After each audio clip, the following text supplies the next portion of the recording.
성경 말씀 사도행전 11장 사도행전 11장 19절입니다. 11장 19절에서 30절 말씀까지 사도행전 11장 19절에서 30절 말씀까지 한 절씩 돌아가면서 읽겠습니다. 그때에 스데반의 일로 일어난 환란으로 말미암아 흩어진 자들이 베니게와 구브로와 안디옥까지 이르러 유대인에게만 말씀을 전하는데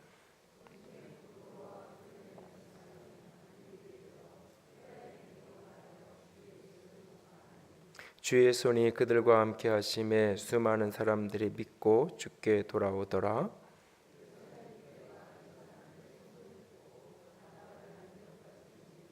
그가 이르러 하나님의 은혜를 보고 기뻐하여 모든 사람에게 굳건한 마음으로 주와 함께 머물러 있으라 권하니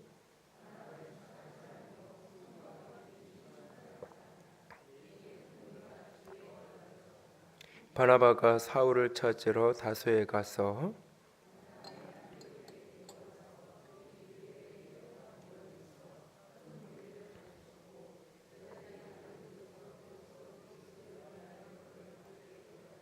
그때의 선지자들이 예루살렘에서 안디옥에 이르니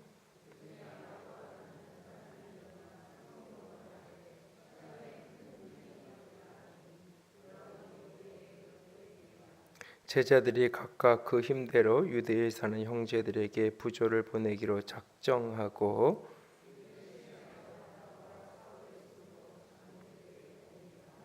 아멘.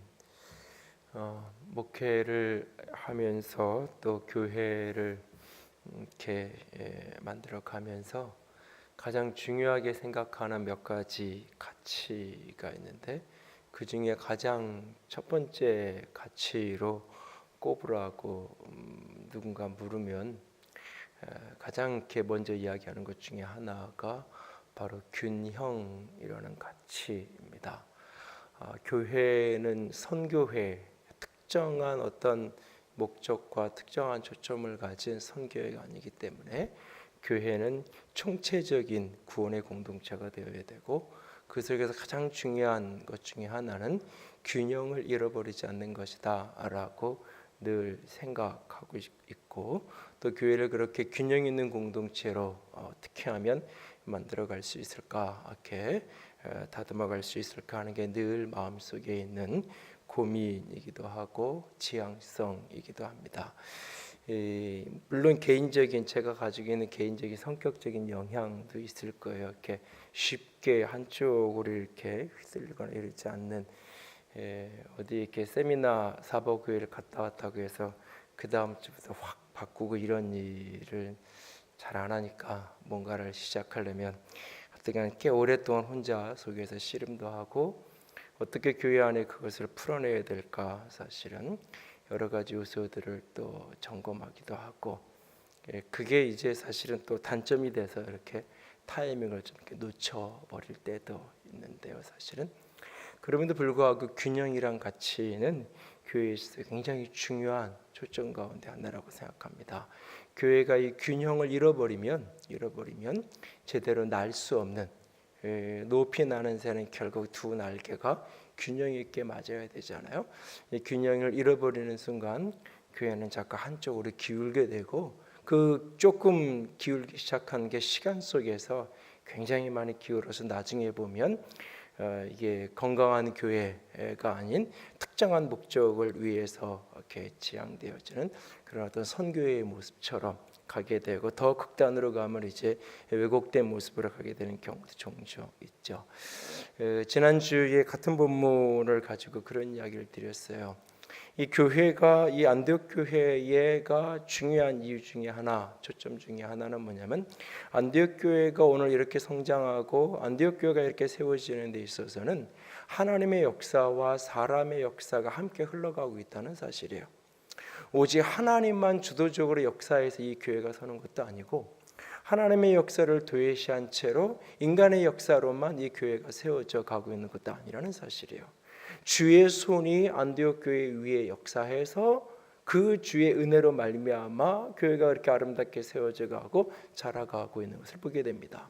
그러나 동시에 그 속에 있는 사람들, 특별히 두 그룹의 사람들, 이름 없는 무명의 성도들, 이름 없는 무명의 그리스도인들이 자신의 삶을 들여가면서 흩어져서 도망가고 피난당에 가야 되는 그런 상황 속에서도 복음을 전하는 그 이름 없는 그리스도인들의 헌신, 그리고 이 바나바를 비롯한 목회자들의 헌신, 이것이 함께 어우러져서 오늘 안디옥 교회가 세워져 가는 모습에 대한 이야기를 지난주에 나눴어요. 교회는 늘 이 두 가지여서 하나님의 요소와 인간의 요소, 하늘의 요소와 땅의 요소, 하나님이 원하는 게 무엇인가라는 초점과 사람이 원하는 게 무엇인가라는 초점, 이 두 가지는 늘 교회는 늘 함께 균형을 맞추면서 같이 가야 돼요. 이 교회는 신앙은 사람 보지 않고 하나님만 보고 하는 것이다. 그거는 스스로에게 자기 자신에게는 적용될 수 있는 이야기인지 모르지만 사실은 굉장히 위험한 이야기돼요. 아니 현실적으로 불가능한 이야기예요. 사실은 누구도 하나님을 직접 대면하고 누구도 하나님이 직접 내게 말씀을 들려줘서 들은 사람은 아무도 없어요. 어떤 사람을 통해서, 누군가 어떤 사람을 통해서 하나님의 말씀이 내게 다가온 거예요. 하나님의 사랑을 경험하고 사랑을 느끼고 체험하는 것도 누군가 어떤 사람의 통로를 통해서 사실 그 사랑을 경험하고 체험하게 되는 거죠. 그래서 교회는 철저하게 하나님의 공동체인 영적인 공동체인 동시에 철저하게 인간의 공동체, 육적인 공동체, 이 두 가지 사이에 늘 균형점을 놓치면 안 돼요. 어느 한쪽으로 기울어져 가는 것이 아니라 두 가지를 늘 같이 균형 있게 우리는 추구해 가야 하는 것입니다. 교회는 하나님의 손이 역사하시고 하나님의 은혜가 부어짐으로 교회는 교회되어지고 교회가 건강하게 자라가는 거예요. 동시에 그 속에 있는 그리스도인들 성도들 한 사람 한 사람이 이름 없는 성도들, 그들이 헌신되어지고 주의 복음에 붙들려서 함께 걸어가는 거예요. 동시에 그 사람들도 평신도들만이 아니라 목회자 성도들이 함께 같이, 그래서 결국 어떤 교회든지 목사님은 좋은데 성도들은 나쁘고 성도들은 수준이 낮고 안 좋은데 목사님은 좋고 그런 교회는 존재하지 않아요. 사실 그것은 두 개는 늘 같이 맞물려 가는 거예요. 좋은 교회에는 좋은 목회자가 있고 좋은 성도들이 있는 거예요. 그래서 하나같이 은퇴하시면서 축복을 누리는 목회자들이 감사로 얘기하는 고백 중에 하나는 하나님에 대한 감사와 더불어서 나와 함께했던 성도들에 대한 감사, 이런 성도들이 있었기 때문에 내가 이렇게 목회할 수 있다라고 누구나 다 존경받는 모습으로 은퇴하는 그 뒤안길에 서서 그 고백하는 고백 속에 늘 두 가지 고백이 같이 있어요. 하나님이 내게 은혜자를 붙들으셔서 여기까지 올 수 있었고, 또한 동시에 나와 함께 이 목회의 여정에 동행했던 좋은 성도들이 옆에 있어서 내가 여기까지 올 수 있다라고 고백하는 거예요. 그건 늘 같이 맞물려서 같이 가는 거예요. 그 두 가지가 같이 균형을 유지하면서 동시에 같이 추구해 가야 하는 겁니다. 또한 동시에 지난주에 말씀드렸듯이 한 목회자에 있어서도 한편으로는 착한 인격이라는 개인적인 한 사람으로서, 인간으로서의 인간됨, 가장 기본적인 인간으로서의 성품, 인간으로서의 인격적인 모습, 그리고 또 하나는 성령과 믿음이 충만한 이 영적인 능력, 이 두 가지가 동시에 갖춰져 있어야 된다는 거예요.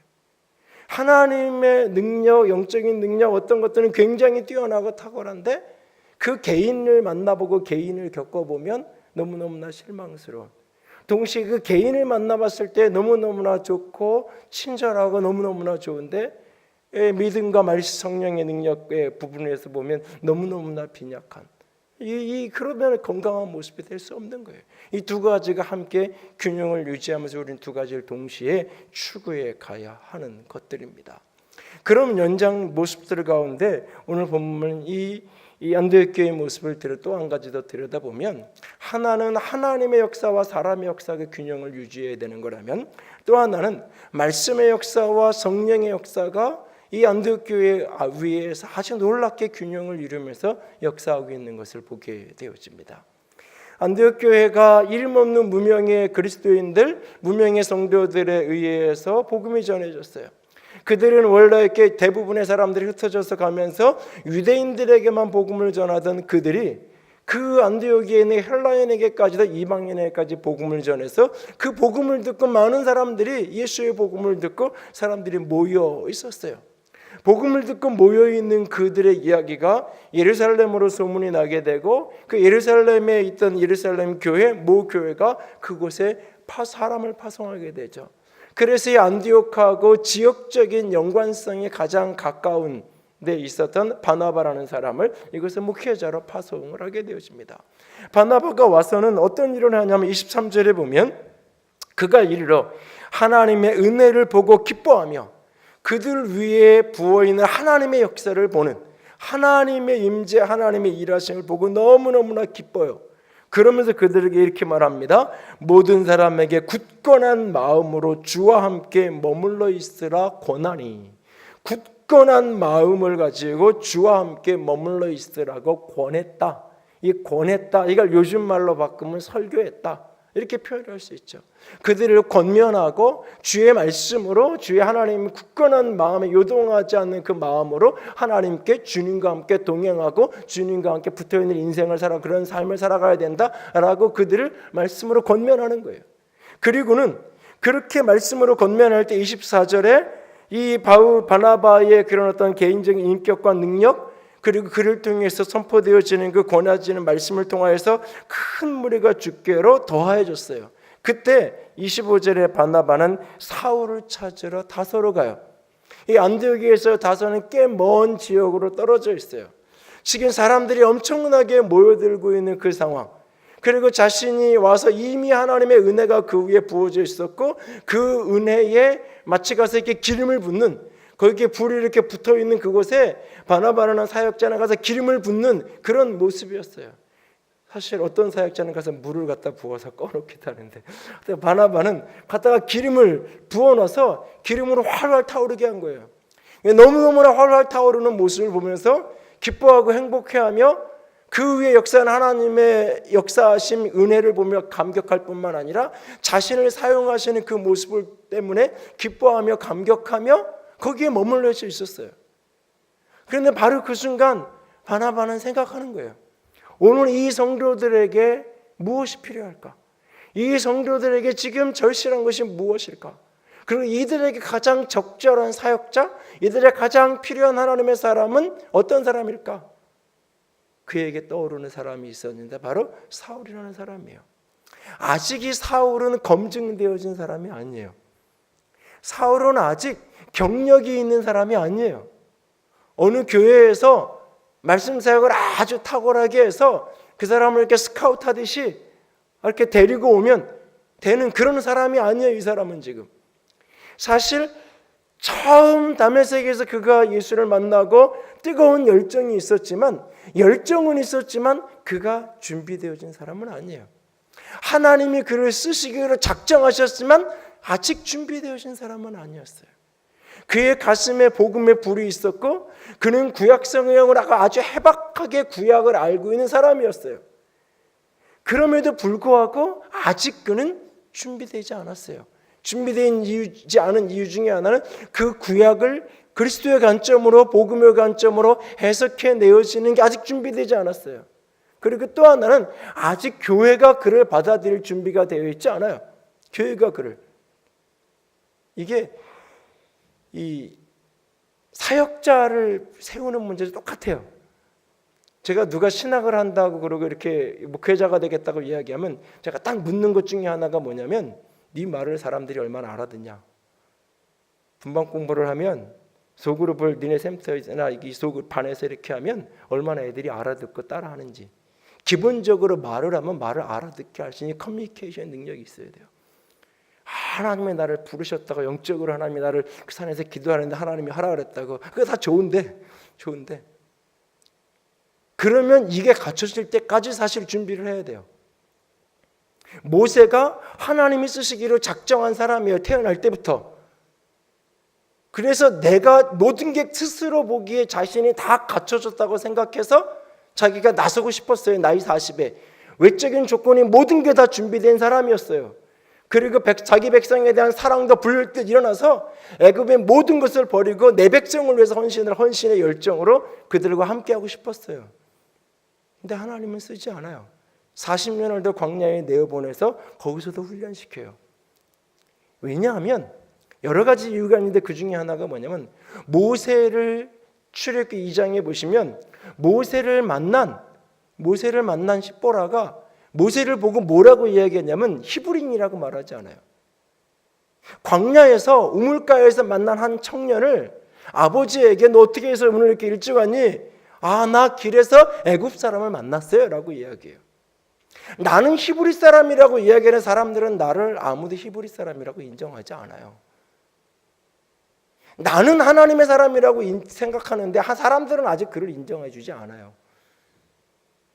40년의 광야의 여정을 거쳐가면서 그의 외모에서부터, 그의 내면뿐만 아니라 그의 외모에서부터 그가 히브리인으로 인정되어지고 히브리인의 모습을 할 때까지 시간이 필요한 거예요. 사울이라는 사람이 하나님이 작정하셨고 하나님이 부르셨어요. 하나님의 가장 좋은 타이밍에 불러서 그 다음 날부터 그는 복음을 전하고 싶었어요. 열정적으로 그는 복음을 전했어요. 그런데 예루살렘의 사도들과 예루살렘 교회는 그를 경계해요. 믿을 수가 없어요. 왜? 불과 얼마 전에 스데반을 죽인 사람이에요. 불과 얼마 전까지만 해도 다메섹으로 예수 믿는 사람들을 잡으러 간다고 지금 간 사람이에요. 저 사람이 혹시 속이고 거짓말로 이렇게 한다 그러면 어떻게 하지? 복잡한 이야기가 있는 거예요. 여러 가지 부분들이. 거기에 시간이 필요한 거예요. 내면으로 하나님의 말씀을 자기가 이미 알고 있는 구약의 지식을 예수 자신이 만난 예수 그리스도의 계시의 관점으로 그것이 재해석되어지고 분별되어지는 그런 시간이 그에게 필요했고 그에게 교회가 그를 받아들일 수 있는 시간이 필요했어요. 모두가 안 받아들일 때에 바나바가 한 손에 사울의 손을 잡고 한 손에 베드로의 손을 잡으면서 연결을 시켰어요. 아, 이 사람이 다메섹에 가다가 이런 경험을 했다더라. 거기서 아나니아를 만났고 아나니아는 우리가 인정하는 사람 아니냐. 그러면서 바나바가 교회에 설명을 해요. 그래서 같이 이렇게 앉아서 이렇게 얼굴을 보기는 해요. 그런데 마음이 불편해요. 여러분, 그 동네에서 이렇게 막 개막나이처럼 이렇게 막 엉망으로 살던 어떤 사람이 어느 날 어느 집회 가서 이렇게 거듭났다고 불 받았다고 막 그러고 와서 이렇게 와서 하면은 좋죠. 변화됐다, 행복하죠. 너무너무 기쁘죠. 그런데 내 옆자리에서 안 된다 그러면 조금 이게 나도 모르게 언젠가 어느 자리에 갔는데 어느 목사님이 자기 이렇게 과거를 고백하면서 사실 자기가 20대 때에는 동성애자였고 뭐 이런 얘기를 이렇게 하는데 나도 모르게 움찔 이렇게 되는데 그게 한참 전 얘기지만 뭐 한 10년 20년 전에 자기 경험이지만 자기 이렇게 그랬는데 하나님이 이렇게 변화시켰고 이렇게 얘기하는데 나도 모르게 사람은 이게 받아들이는데 시간이 필요한 거예요. 내면이 준비되는 시간, 외적으로 준비되는 시간. 내가 능력받았다고, 내가 하나님께로부터 응답받았다고 그 다음부터 내가 리더가 되어 그 다음부터 내가 가르치는 자가 되어, 그게 아니에요. 사울은 길리기아 다소 자기의 고향 마을에 가서 은둔하고 있어요. 그 어간에 갈라디아서를 보면 그는 아라비아 광야에서 홀로 하나님과 성령께서 그를 독대하시면서 그를 가르쳐 주세요. 그런 내면이 채워지는 그런 시간들을 가져요. 오늘 바나바가 이 회중들을 보면서 사람이 필요해요. 누가 이들을 좋을까? 이 이방인 그리스도인들에게 누가 가장 적절한 인물일까? 사울이라는 사람이 떠오르는 거죠. 로마의 시민권을 가진 그 사람. 유대인이면서 동시에 로마의 시민권을 가진 이중적 정체성을, 요즘 말하는 이중국적자예요. 이 두 가지 정체성을 동시에 가지고 있는 그 인물이 떠오르는 거예요. 나머지 사도들은 다 철저하게 유대적인 배경을 가진 사람들이잖아요. 그래서 그나마 안디옥하고 좀 가까운 구브로 섬나라 출신이 바나바가 그래도 뽑혀져서 여기 지금 안디옥에 와 있는 거예요. 사람이 필요하다고 예루살렘에 연락해서 예루살렘에 있는 요한이고 누구 다른 사도가 왔을 때 과연 이 회중들을, 이 교인들을 감당해낼 수 있을까? 이들하고 제대로 커뮤니케이션 하면서 인도에 갈 수 있을까? 질문이에요. 그래서 하나님에 엎드려서 그는 사람을 찾았을 거예요. 그때 그의 마음에 하나님의 주신 응답은 사울이었어요. 누군가를 보내서 너 와, 그럴 수 있겠죠. 자기가 직접 찾아가요. 사울을 데리고 와서 자기 이 안디옥 교회에서 함께 사역할 수 있도록 바나바의 울타리 안에서 사울이라는 한 인물이 교회 속에서 받아들여질 수 있도록, 그래서 이 안디옥에서 이루어진 사역의 충분한 열매를 보고 그 이후에 예루살렘 교회뿐만 아니라 모든 교회들이 그걸 수용하게, 사울 저 사람 하나님이 세운 게 맞아, 저 사람 우리 리더가 될 만해 라고 온 교회가 다 인정하게 되는 거지. 그리고 그때가 내야 선교사로 파송이 되는 거예요. 뒤에 가서 아무 때나 그냥 불렀으니까 그 다음 날도 너 가, 이게 아니에요. 가만히 들여다보면 하나님의 역사는 철저하게 인간의 역사를 함께 맞물려 같이 가요, 이것이. 근데 이 사울을 바나바가 데리고 온 이유 중에 하나가 뭐냐면, 오늘 여기에 보면 바나바는 권했어요. 그들에게 권면했어요. 설교했어요. 어떤 의미에서. 사울은 그들을 가르쳤어요. 본문에 보니까 26절에 안디옥으로 데리고 와서 둘이 교회에서 1년간 모여있는 큰 무리를 가르쳤고, 권하는 것하고 가르치는 거랑은 조금씩 컬러가 다르죠. 다 말하는 거예요. 말씀으로 하는 건데 약간 컬러가 달라요. 그들을 가르쳤다라고 말하고 있어요. 큰 무리를 가르쳤어요. 그랬더니 비로소 그리스도인이라고 일컬음을 받게 되었다. 이 그리스도인이라는 이 말은 우리 한국 초대교회의 이 야소쟁이, 예수쟁이라고 하는, 저 예수쟁이 온다라고 말할 때, 예수쟁이 온다 그 말할 때 그 표현은 긍정적인 표현이 아니에요. 부정적인 의미의 예수에 빠져 있는 사람, 예수에 미쳐 있는 사람, 그런 의미의 부정적인 어법. 그리스도인이라는 표현도 바로 그런 모습이에요. 입만 열면 예수 얘기만 하고, 입만 열면 그리스도 얘기만 하면 그들 그리스도인이라고 불려지는, 세상이 안디옥 교회의 그 도시의 사람들이 안디옥 교인들을 보면서 그리스도인이라고 이름을 지어준 거예요. 좋은 의미에서 이름 뭘로 지어줄까라고 좋은 의미로 고민하다 지어준 게 아니라 부정적으로 비난하던, 그것이 시간 속에서 긍정적 이미지의 모습으로 변해지는 거죠. 예수님을 닮은 사람, 작은 예수, 그리스도를 닮은 사람들의 모습으로 변화되는 거예요. 오늘 그렇게 불려지는 사람이 되었다고 말하고 있어요. 그 안디옥 교회는 바나바와 사울의 말씀 사역, 권면하고 가르치는 탁월한 성경교사와 탁월한 말씀 사역자들의 말씀 사역을 통해서 그들이 말씀 위에서 세워져 간 교회가 바로 이 안디옥 교회예요. 하나님의 말씀 위에 견고하게 세워져서 그것을 삶으로 적용하고 삶으로 풀어내면서 함께 흘러갔던 그런 공동체가 바로 이 안디옥 교회인 것을 보게 돼요. 동시에 안디옥 교회는 이 말씀의 기초 위에 세워져서 말씀을 권하고 가르치는 그런 공동체였을 뿐만 아니라 안디옥 교회에게 성령의 카리스마적인 역사가 나타나던 교회예요. 동시에 뒤에 보면 27절에 보면 그때의 선지자들이 예루살렘에서부터 안디옥으로 내려와요. 그 선지자 중에 한 사람이 아가보라는 선지자가 있어요. 그 사람이 이 성령으로 말하되, 성령으로 말해요. 다른 표현으로 표현하면 예언하는 거예요. 성령으로 말하되 천하의 큰 흉년이 들리라. 온 천하의 큰 흉년이 들 때가 올 거다. 그것을 준비해라 라고 아가보 선지자가 이야기한 거예요. 그런데 이것을 단순히 아가보가 그렇게 미래를 이야기했어, 아가보가 예언해서 이렇게 표현하지 않아요. 성령께서 말하게 하시는 대로 말했어요. 그리고 말한 대로 일이 벌어졌어요. 그때 교회는 준비해 두었던 부조를, 구제금을 예루살렘 교회를 위해서 함께 나누는 그런 모습들이 등장을 해요. 그리고 13장에 가면 13장 1절에서 3절도 역시 안디옥 교회의 모습인데, 그들이 2절에 보면 13장 2절에 그들이 함께, 이 안디옥 교회 리더십들이 함께 주를 섬겨 금식할 때, 여기에 주를 섬겨라고 말할 때 이 섬겨라고 말하는 이 단어는 예배예요. 오늘날로 표현하면, 여러분들이 외국을 가서 이렇게 교회를 좀 가고 싶어서 어느 교회 가서 이렇게 주보를 보면 그 예배 순서를 워십 타임이라고 말하지 않아요. 서비스 타임이라고 얘기해요.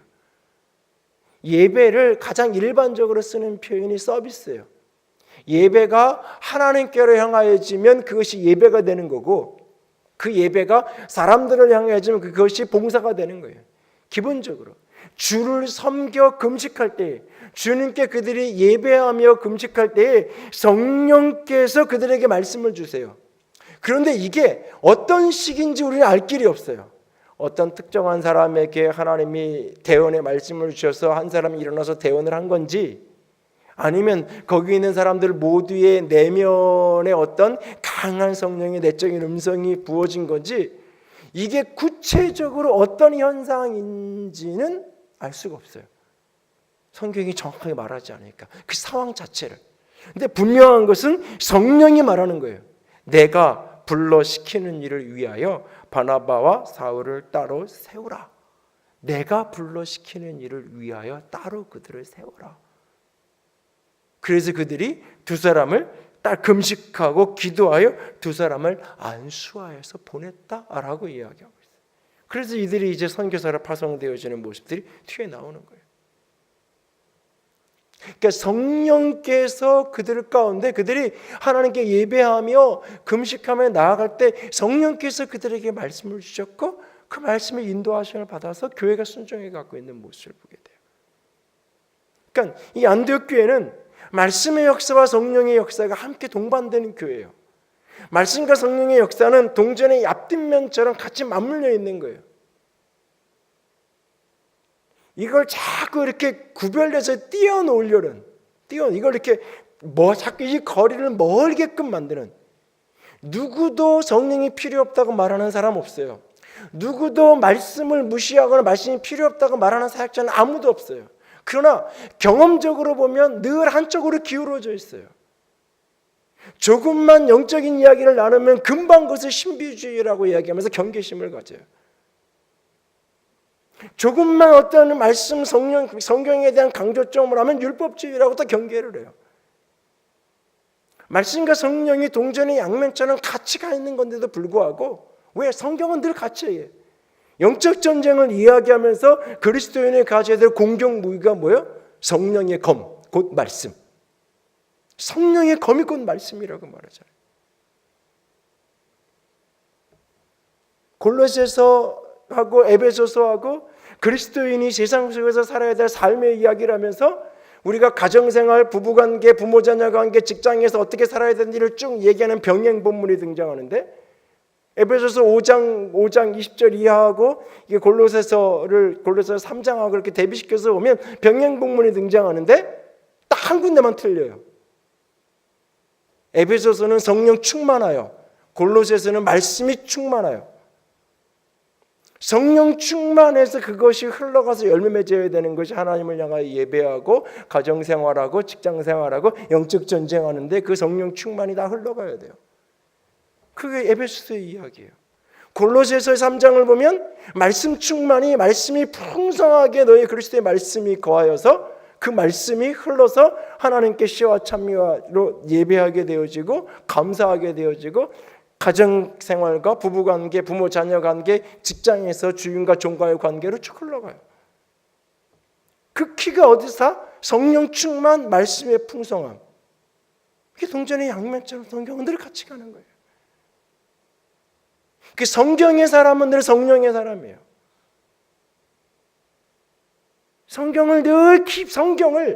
성경을 문자가 아니라, 법이 아니라 성경을 하나님의 말씀으로 경험하는 사람은 성령의 역사를 체험적으로 경험할 수밖에 없어요. 이 성경 말씀이 그냥 글자로, 정보로, 지식으로 오는 게 아니라 이 성경 말씀이 살아서 움직인다라고 이야기하잖아요. 그냥 공부해서 외우고 몇 장 뭐야 라고 하는 데이터를 이야기하는 게 아니라, 내가 몇 번 읽었어가 아니라 진짜 성경이 살아서 내게 말씀으로 움직인다라고 얘기하잖아요. 내 심령 골수를 찔러 쪼갠다고, 이 말씀이. 그 속에 하나님의 역사가, 하나님의 영이 역사하는 거예요. 하나님의 성령이 충만하게 사로잡히면 그 성령의 역사는 자연스럽게 말씀으로 가게 되어 있는 거예요. 성경이, 말씀이 성령의 감동하심으로 지어진 거잖아요. 자꾸 교회가, 그리스도인들이 이걸 자꾸 띄워놓으려고 그래요. 장로교회 가면 나도 장로교회 출신이지만 26절까지만 좋아해요. 많은 그리스도인들이 많은 교회가 안디옥 교회를 샘플 모델로 이야기해요. 안디옥 교회를.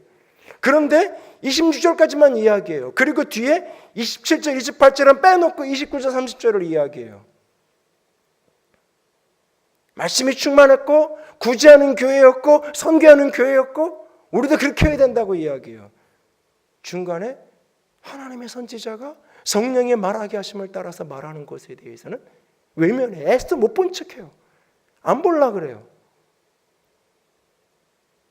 또 영적인 사역을 한다고 이야기하는 교회들에서는 꼭 그 부분만을 강조해요. 무슨 그렇게 말씀을 사람들에게 가르치고 훈련 그럴 필요가 있냐고. 그냥 하나님이 한번 기도하다가 말씀 주시면 그냥 생각나면 말씀 주시는 대로 하면 되는 거지 뭐 그렇게 하냐고.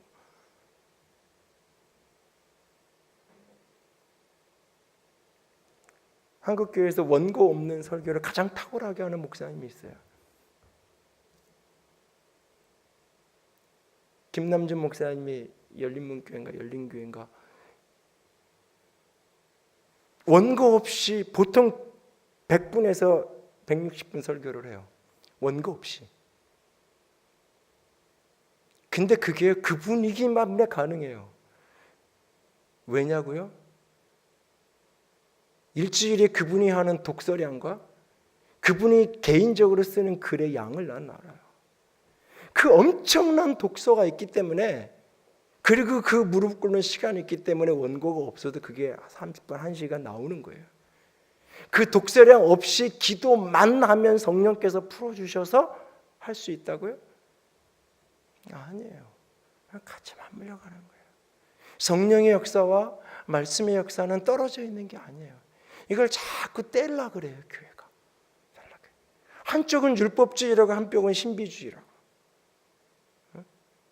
그러면서 서로를 자꾸 이렇게 경계심만을 강조하고 이 두 가지 자꾸 떼려 그래요. 목회를 하면서 끊임없이 씨름하는 거예요. 어떻게 하면 교회가 성령이 자유롭게 역사하는 교회일 수 있을까? 영적인 교회일 수 있을까? 동시에 어떻게 하면 교회 안에 말씀의 사역에 깊이 뿌리내릴 수 있을까? 영적인 사역들을 교회 안에 일부 수용하셨기 초기에 만났던 많은 영성사역자들이 나한테 제자 훈련을 왜 시키냐고 그랬어요. 성경 공부 이제 그만 그런 고생 안 해도 된다고. 그거 그만하라고. 아니요. 난 해야 된다고 생각해요. 왜 영적인 다이나믹한 역사가 나타나는 교회들의 진정한 교회 부흥과 삶의 열매들이 더디고 없는가? 그 속에 체험은 있는데 신비에 대한 경험이 있는데 삶을 해석해낼 말씀이 없는 거예요. 신비는 있는데 내가 오늘 일상에서 오늘 내가 어떤 말은 해야 되고 어떤 말은 참아야 되는지를 분별하는 말씀의 분별함이 없는 거예요. 지혜가.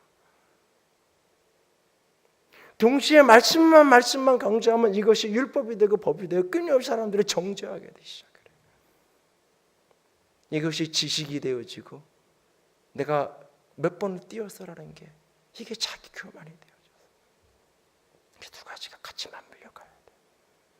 맞물려 가야 돼. 특별히 여러분에게 성경을 읽으라고 좀 부탁을 드리고 싶어요.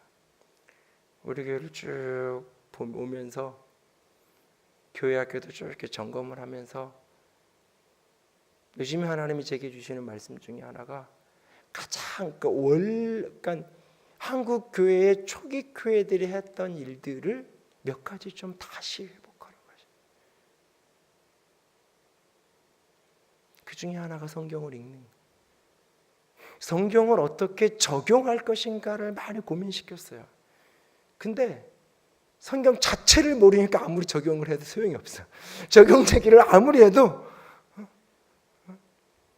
그러니까 제가 어렸을 때는 맨날 학교에 교회에서 성경 시험 보고 뭐 성경 퀴즈도 하도 많이 해서 성경에 대한 객관적 데이터를 너무 많이 알았어요. 그래서 이게 부정적이었어요. 정보는 많이 아는데 적용을 하나도 안 되고 자기 생활에 아무런 관계도 없고. 그래서 교회 학교고 뭐고 다 이렇게 성경을 어떻게 적용할지를 열심히 가르쳐 왔어요. 그랬더니 어느 날부터 성경 자체를 몰라. 사사기가 뭔지, 룻기가 어디에 있는 건지 이게 자체를. 읽어야 되는데 안 읽는 거예요. 안 읽는 거예요. 그 단편적 지식으로만 자꾸. 그러니까 저도 설교하면서 자꾸 의식하는데도 자꾸 잊어버리는, 놓치는 거예요. 계속 의식하는데도. 그게 뭐냐면 당연히 알려니 하고 얘기하는데 나중에 물으면 몰라.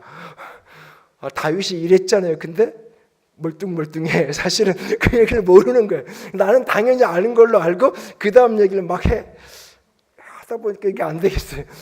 제가 성경 공부할 때도 잘 안 찾았는데 최근에는 자꾸 찾아요. 이게 그냥 알려고 했는데 안 되겠어요. 이게 거기에 뭐 이렇게 성경이 있잖아요. 그런데 뭐 지금도 에베소서에 뭐가 있잖아요. 근데 멀뚱멀뚱하는 분들이 계신데 집에 가서 에베소서랑 골로새서 좀 꼭 몇 장 안 되니까 찾아서 보시고요. 다시 성경으로, 다시 성령으로. 가장 기본적인 말씀 사역, 성경을 읽는 거. 가장 기본적인 성령 사역, 기도하는 거. 말씀과 기도예요. 성경을 사랑하고 기도의 무릎을 엎드리는 거. 기도하지 않는 곳에 성령이 충만하게 역사하실 수 없어요. 기도가 가장 무력해 보면서도 가장 신앙의 신비잖아요. 신앙을 단지 종교가 아니라, 신앙을 단지 교양이 아니라, 신앙이 단지 학문이 아니라 신앙을 신앙으로 만드는 가장 신비한 자리가 기도의 자리예요.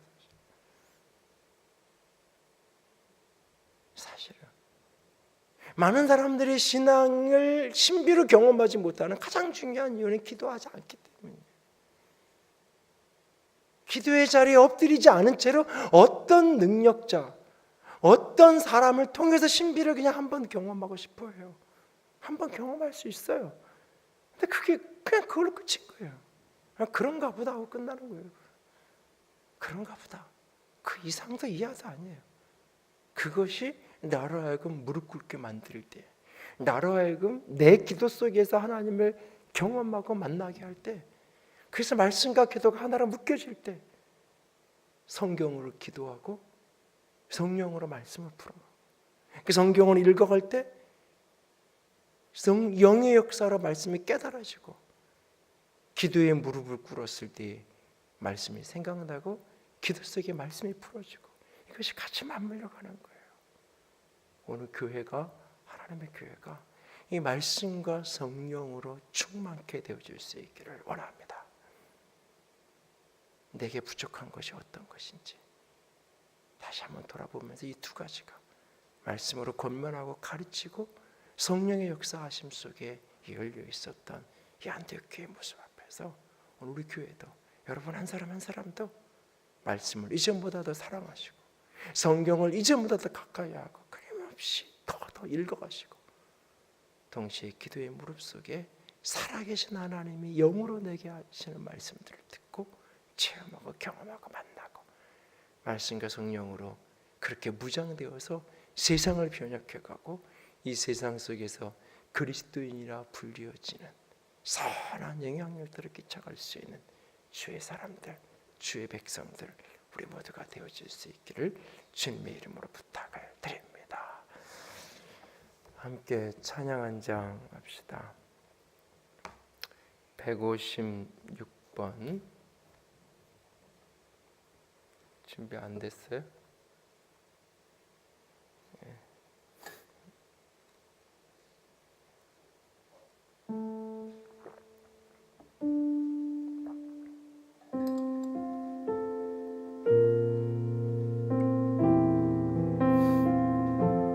하늘에 나는 새도 주 손길을 돌보시네. 온 땅에 충만한 주 사랑으로 내 마음 덮으시네.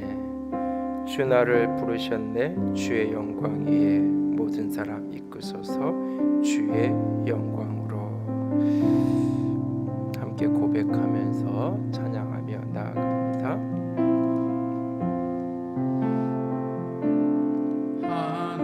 하늘에 나는 새도 주 손길 돌보시네. 온 땅에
말씀 향하여 달려가며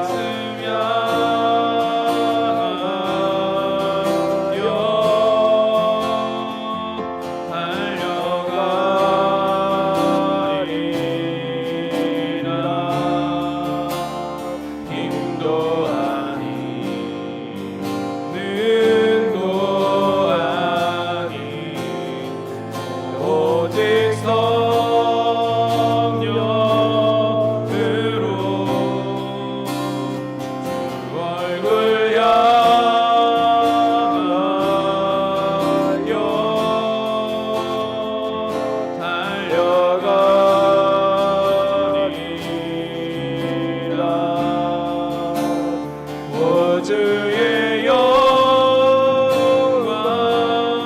안에 살게 하소서. 이 시간 같이 기도합니다. 주의 영광 아래 사는 길은 주의 말씀을 향하여 달려가는 것이요, 힘도 아닌 능도 아닌 오직 주의 성령 안에 달려가는 것입니다. 하나님, 주의 말씀으로 충만케 하시고 주의 성령으로 충만케 하여 주시옵소서. 당신의 영광 아래 거하는 삶이 되게 하여 주시옵소서. 같이 기도합니다. 사랑의 하나님, 영광의 하나님, 주님만을 사랑합니다. 주의 영광과 주의 생명과 주의 사랑하심과 주의 거룩하심과 주의 아름다우심 가운데 아버지 한 걸음 한 걸음 달려갈 수 있기를 원합니다. 주의 빛 가운데, 주의 소망 가운데, 주의 사랑 가운데, 주의 영화로우신 가운데, 주의 아름다우신 가운데, 예, 주의 영광으로 충만하게 하시옵소서. 예, 주의 아버지 빛을 아버지의 사랑으로 가득 아버지 온전함으로 붙들어 주시옵소서. 예, 주의 가운데, 주의 영광 가운데, 주의 사랑 가운데, 주의 온전하신 가운데 온전히 살아갈 수 있도록 빛으로 생명으로 사랑으로 능력으로 영광으로 거룩함으로 아름다움으로 예, 주님 가득 예, 주님 가득 영광으로 사로잡아 주시옵소서. 빛으로 사로잡아 주시옵소서. 아버지 오직 그 말씀 향하여 나아가는 믿음의 사랑, 믿음의 생명, 믿음의 영혼의 아버지 받으시옵소서. 더우신 충만케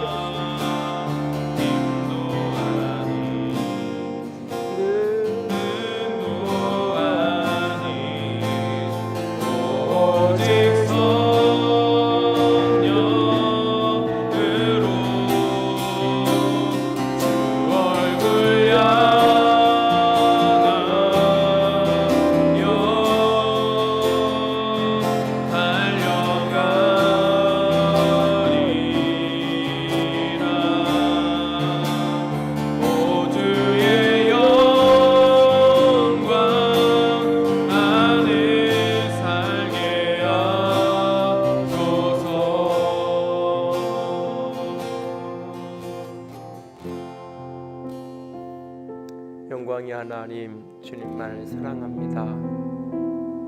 말씀의 사람이 기원합니다. 성경의 사람이 되기를 원합니다. 아버지, 주의 영으로 충만케 되기 원합니다. 영의 사람이 되기를 원합니다. 주님, 우리를 붙들어 주시옵소서. 말씀과 성령으로 충만케 되어진 주의 백성들, 주의 공동체, 그래서 주의 영광을 보며 살아가는 영광된 백성 되게 하여 주시옵소서. 주님 사랑합니다. 주의 이름으로 축복합니다. 우리 주님 예수님 이름으로 기도드렸습니다. 아멘. 이제는 우리 주 예수 그리스도의 은혜와 하나님 아버지의 놀라우신 사랑하심과 성령 하나님의 교통하시며 기름 부으시는 그 은혜가 오늘도 말씀과 성령의 사람이 되고 그런 교회 되기를 소원하는 모든 이들 위해 이제로부터 영원토록 함께 있을지어다. 아멘.